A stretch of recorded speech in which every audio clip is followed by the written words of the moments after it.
ಇಷ್ಟೆಲ್ಲ ಆದ್ರೂ ನನ್ನ ಮಕ್ಕಳೆಲ್ಲ ಅದ್ ಹೆಂಗ್ ಈಜು ಹೊಡಿತಾವ್ರೆ? ಲೇ ಎಲ್ಲ ಈಜು ಹೊಡಿತಾವ್ರ, ನೀನ್ ಯಾಕೆ ಹಿಂಗ್ ಮಲ್ಗಿದ್ಯಾ? ಅಲ್ಲಣ್ಣ, ನಂಗೂ ಅದೇ ಡೌಟು, ಎಲ್ಲ ಅದ್ ಹೆಂಗ್ ಈಜು ಹೊಡಿತಾವ್ರೆ ಅಂತ. ಅಷ್ಟೇ ತಾನೆ, ಇಲ್ಲಿ ನೋಡ್ಕೊಂಡು ನಾನು ಹೆಂಗ್ ಈಜು ಹೊಡಿಯೋದು ಅಂತ. ಓ ಇಷ್ಟ ಕಣ ಅಣ್ಣ, ನೀನು ಬಿದ್ದುಬಿಟ್ಟ? ಓ ಬಿದ್ದಿದ್ದೀನಲ್ಲ. ನಾನು ಅವಾಗಿಂದ ಯೋಚನೆ ಮಾಡ್ತಾ ಇದ್ದೀನಿ, ನಾನು 3 ಸಲ ಹುಚ್ಚೋಗಿದ್ರು ಅದ್ ಹೆಂಗ್ ಈಜು ಹೊಡಿತಾವ್ರೆ ಅಂತ.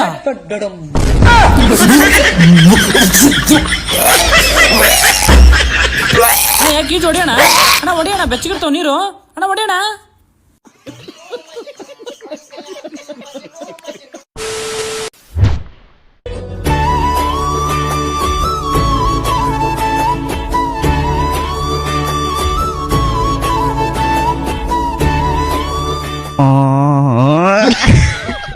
ನನ್ನ ಮಕ್ಕಳು ಇಷ್ಟು ಬಾಧೆ ಕೊಡ್ತಾವ್ರೆ, ನಮ್ಮ ಹೊಟ್ಟೆ ಎಷ್ಟು ಉರ್ಸ್ತಾವ್ರೋ ಆ ಭಗವತ್ನ ನೋಡಿದ್ರೆ.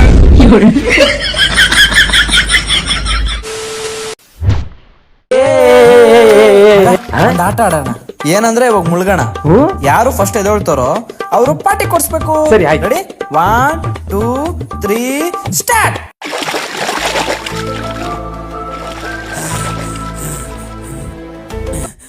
ಮಚ್ಚ, ಪಾರ್ಟಿ ಕೊಡ್ಸ್ಬೇಕಾಗುತ್ತೆ ಅಂತ ಸಹಾಯಕರು ರೆಡಿ ಇರ್ತಾರಲ್ಲ ಅಂತ ಒಬ್ಬಳು ಮಕ್ಕಳು ಟ್ಯಾಗ್ ಮಾಡಿ, ಏ ಮಚ್ಚ ನಾನೇ ಪಾರ್ಟಿ ಕೊಡ್ತೀನಿ ಎದೋಳು, ಏ ಪ್ಲೀಸ್ ತಮಾಷೆ ಮಾಡ್ಬೇಡ.